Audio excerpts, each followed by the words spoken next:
Shalom Bapak-Bapak Ibu-Ibu, kami berharap semua baik dengan Bapak-Bapak Ibu-Ibu. Kami juga berharap kalau Bapak-Bapak Ibu-Ibu tinggal di Amerika sudah dapat kesempatan diimunisasi dengan vaksin buat coronavirus ini.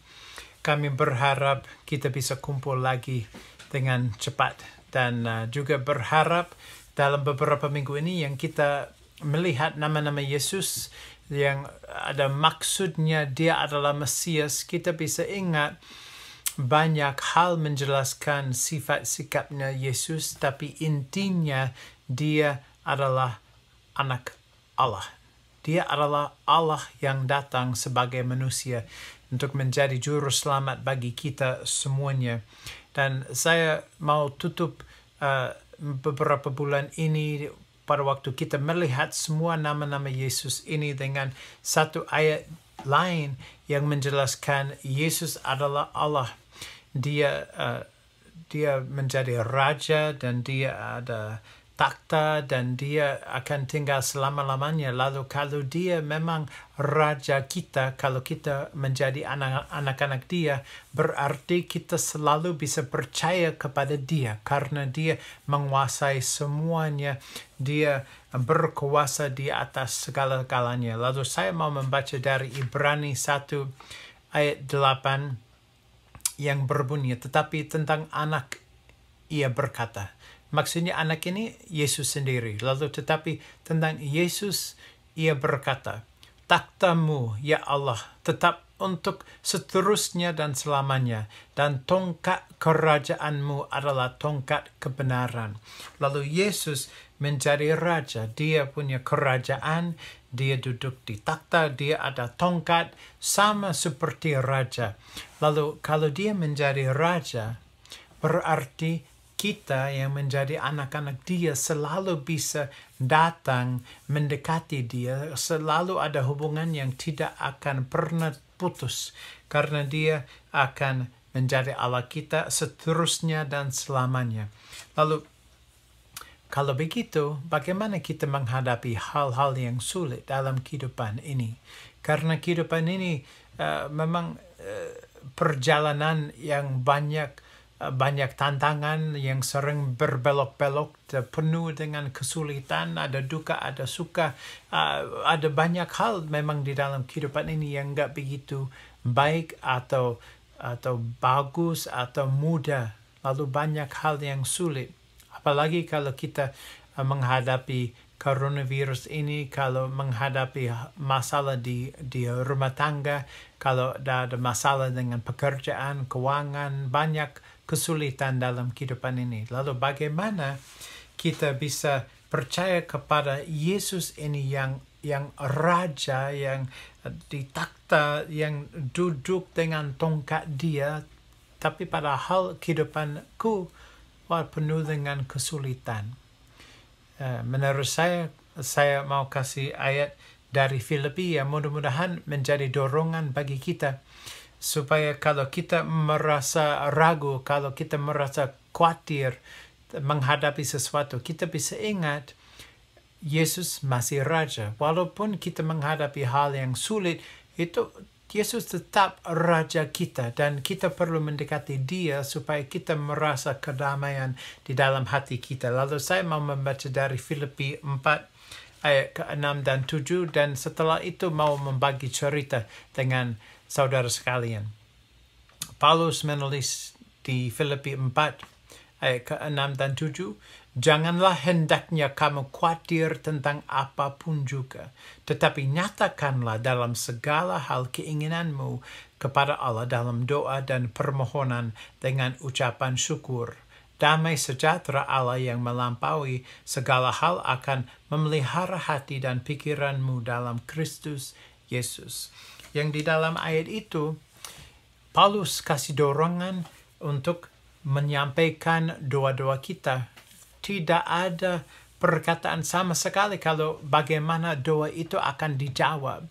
Tetapi kalau kita tahu yang dengar Allah, Yesus yang Raja, Juru Selamat kita, dia yang berkuasa di atas segala-galanya dan dia akan memimpin seterusnya. Dan dia mendengar doa kita, udah cukuplah karena kita bisa percaya kepada dia. Lalu yang penting bukan kalau doa-doa itu dijawab, yang penting doa-doa itu didengar. Karena kalau nggak didengar, aduh, khawatir sekali kita. Tetapi kalau kita tahu ada Allah di sebelah kita, di samping kita, yang berkuasa dan selalu mendengar doa kita, kita bisa percaya kepada dia dalam perjalanan ini. Nah, saya masih ingat waktu baru sekali di Indo, mungkin cuma 2 minggu di dalam Indonesia, tapi minggu pertama kami tinggal di Bandung. Waduh, kami nggak tahu bahasa sama sekali, kami nggak ada teman di Bandung. Ada satu kenalan yang di Jogja, lalu cukup jauh, ada nomor HP, dan itu saja. Nggak tahu kebudayaan, nggak tahu bahasa, itu nggak ada teman di kota Bandung, nggak sama sekali, nggak ada teman. Kalau ada masalah, nggak tahu bagaimana mengatasi masalah itu, nggak tahu kebiasaan di Indonesia. Memang kami orang asing dan pasti orang luar. Waduh, susah sekali, bingung kami. Memang kami menikmati, waduh, bagus sekali orang Indonesia dan pengalaman kami, tapi banyak hal yang juga membuat saya khawatir. Khawatir karena saya nggak bisa berkomunikasi. Khawatir karena saya kurang memahami kebiasaan atau kebudayaan Indonesia. Khawatir karena kalau saya perlu seorang teman untuk membantu, nggak ada. Jauh sekali di Jogja, lalu orang harus datang dari Jogja kalau mau menolong kami. Waduh, khawatir kadang-kadang kami. Lalu satu malam, udah tengah malam sekali, ada orang ketok pintu. Lalu saat itu, walaupun rumah kecil itu tingkatnya 2, lalu kami tidur di atas. Saya melihat melalui jendela itu, buka gorden sedikit aja. Aduh, ada 3 orang, ada 3 bapak di sana lagi ketok pintu. Nggak tahu mereka ada apa, mereka mau apa. Aduh, kalau saya turun khawatir sekali saya karena tengah malam. Nggak ada orang di luar sama sekali kecuali 3 bapak ini. Saya nggak tahu wajah mereka. Apalagi saya nggak ada orang, teman di sini saya bisa panggil. Dan juga saya nggak tahu bahasa. Lalu kalau saya buka pintu, lalu gimana? Saya sendiri dengan 3 bapak ini tengah malam, jam 2 malam itu. Dan nggak ada orang di luar. Kalau saya mau hubungi teman, panggil orang, nggak ada.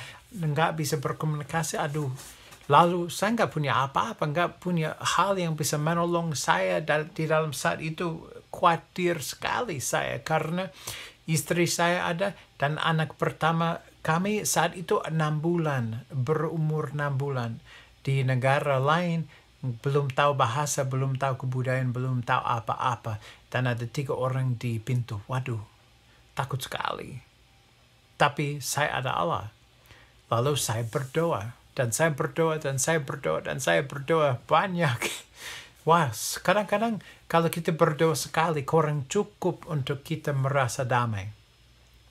Kadang-kadang kita perlu berdoa terus untuk mengalami kedamaian sejahtera itu dari Allah Bapa kami. Dan akhirnya mereka pergi. Lalu pagi itu waktu bangun, saya ingin mencari Pak RT. Saya ingin tahu, ya gimana Pak, ada orang, mereka datang tengah malam, mereka ketok pintu, lalu mengapa ketok pintuku, tapi nggak tahu ada bahasa. Saya cuma punya kamus. Lalu di dalam kamus itu saya mencari dalam bahasa Inggris itu person, orang. Oke, orang. Nah, kedua, door. Itu pintu. Pintu. Oke, bisa. And knock. Ketok. Oke. Lalu saya ke rumah Pak RT. Tapi nggak tahu bahasa Indonesia sama sekali. Kecuali selamat pagi, Pak. Terima kasih. Itu saja. Lalu saya masuk. Saya coba menggunakan bahasa Inggris. Saya pakai bahasa Inggris itu pelan-pelan. Maaf mengganggu Bapak. Tapi ya, bahasa Inggris bukan bahasa Indonesia. Nah, saya ada masalah. Nah, kalimat saya seperti ini. Nah, maksud ini, tanda ini, tadi malam. Tapi saya nggak tahu tadi malam. Orang ketok pintu, itu pintuku, rumahku. Nah, tadi malam ada orang ketok pintuku, Pak. Lalu gimana? Itu harapan saya dia tangkap. Tapi enggak, saya gagal sekali. Dia melihat saya dan dia bilang, aduh minta maaf Steve, saya nggak mengerti. Tapi dia tahu ada sesuatu. Dia tahu sesuatu terjadi kepada bule ini. Ada orang ketok pintu. I think dia tahu hal itu. Lalu dia mulai mencari informasi. Ternyata 3 orang itu cuma mencari pemilik rumah, bukan penyewa rumah. Lalu pemilik rumah tinggal dekat, tapi di belakang, bukan di depan. Lalu mereka cuma nggak tahu kemana. Akhirnya udah jelas, udah baik, nggak ada masalah. Tapi yang saya belajar di dalam saat itu, saat saya bisa memahami kedamaian itu, damai sejahtera di dalam Kristus Yesus saja. Biasanya saat saya merasa cukup khawatir, cukup gugup, kalau saya damai, kalau saya fun-fun, seru aja, saya nggak perlu mengalami damai sejahtera dari Allah. Tetapi kalau saya menghadapi hal yang sulit, saat itu sangat penting saya mencari damai sejahtera dari Allah. Dan kalau saya ingat, Yesus adalah Raja. Dia duduk dan dia memegang tongkat kebenaran itu. Dia punya kerajaan sendiri dan asal dia dengar doa saya bisa percaya bahwa dia akan menjawab sesuai dengan kehendak dia. Lalu oleh karena itu saya bisa damai aja. Dan saya berharap dalam tahun 2021 ini, apa saja yang bapak-bapak, ibu-ibu hadapi, kita bisa terus ingat bahwa Yesus duduk di atas kerajaan dia dengan tongkat kebenaran itu. Dia memimpin sebagai raja dan dia selalu akan mendengar doa-doa kita. Lalu kalau dia mendengar, dia akan menjawab sesuai dengan kehendak dia. Lalu tinggal kita mengalami dan menerima kedamaian dari dia. Damai sejahtera itu datang kalau kita percaya kepada dia dalam segala hal. Lalu saya berharap dalam 2021 ini kita tetap terus percaya kepada dia supaya kita bisa mengalami damai sejahtera dia. Amin.